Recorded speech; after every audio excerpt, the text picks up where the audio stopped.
സൂത്രൻ. വൈദ്യരെ, സൂത്രന്റെ കയ്യിലെ വിരല് അനക്കാൻ പറ്റുന്നില്ല. കയ്യിൽ തണുപ്പടിച്ചിട്ടാ, മരവിച്ചതാ.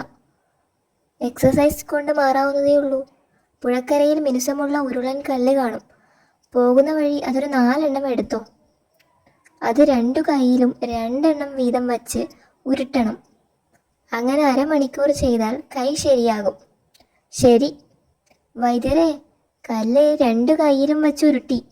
പക്ഷേ കൈ ഇപ്പോഴും അനക്കാൻ പറ്റുന്നില്ല. വേദന കുറവുണ്ടോ? ഇല്ല, ഇപ്പോഴും വേദനയാ. എങ്കിൽ മരവിപ്പ് മാറിയിട്ടില്ല.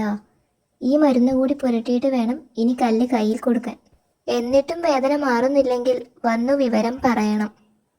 എന്നിട്ടും മാറുന്നില്ല എങ്കിൽ ഞാൻ വന്നു നോക്കാം. ഈ കല്ലാണോ കയ്യിൽ വച്ച് ഉരുട്ടിയത്? ഉള്ളതിൽ വലുതെടുത്തതാ. ഉരുട്ടാൻ ഞാനും സഹായിച്ചു. ഇന്ന് വൈകുന്നേരം സൂത്രന്റെ മാജിക്. കാണുവിൻ, സൂത്രൻ പാമ്പിനെ വലിച്ചു നീട്ടുന്നു. എൻ്റെ അമ്മോ, അതൊന്നു കാണണം. അറിഞ്ഞോ, സൂത്രൻ പാമ്പിനെ വലിച്ചു നീട്ടുന്നു. സത്യം പറ സൂത്ര, താൻ എങ്ങനെയാ ഇത് ചെയ്യാൻ പോണത്?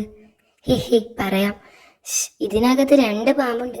ഒന്ന് ചെറുത്, മറ്റേത് വലുത്. ചെറിയ പാമ്പിനെ ആദ്യം എടുക്കും, എന്നിട്ട് വലിച്ചു കാണിക്കും.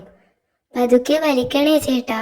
അന്നേരം താൻ കാണാൻ വന്നവരുടെ പിന്നിൽ നിന്ന് ടോ എന്ന ശബ്ദം ഉണ്ടാക്കണം. സകല മണ്ടന്മാര് പിന്നിലേക്ക് തിരിഞ്ഞു നോക്കും. അന്നേരം ഞാൻ ചെറുതിനെ മാറ്റി വലുതെടുക്കും. തട്ടിപ്പ് പൊളിയുമോ? ഇല്ലെന്നേ, മണ്ടന്മാര് മാത്രം താമസിക്കുന്ന ഏരിയ നോക്കിയല്ലേ നമ്മൾ മാജിക് വെച്ചത്. താൻ നോക്കിക്ക, ഒരുത്തിന് സംഗതി പിടിയിട്ടില്ല. Magic magic magic. ഇതാ സുന്ദരനായ ഈ നീർക്കോലിക്കുട്ടിയെ ഞാൻ വലിച്ചു നീട്ടാൻ പോണു. വലിക്കുകയാണ്, വലിച്ചുകൊണ്ടിരിക്കുകയാണ്. ഇപ്പൊ നീളും. ഠോ. ഷേര് പണി പറ്റിച്ചു. പാമ്പിനെ മാറ്റാം. ഇതാ പാമ്പിന് നീളം കൂടി. കയ്യടി കയ്യടി. മഹാഭാവി, പിടിയടാവനെ. അയ്യോ, ഇവന് കാര്യം പിടികിട്ടിയോ? എന്താ കാര്യം? പാമ്പിനെ വലിച്ചു നീട്ടിയതൊക്കെ ശരിയാ, പക്ഷേ ഇവൻ ആ പാമ്പിനെ വലിച്ചു പൊട്ടിച്ചു. ദേ ഒരു കഷ്ണം. അമ്പടാ, അടിയടാവനെ.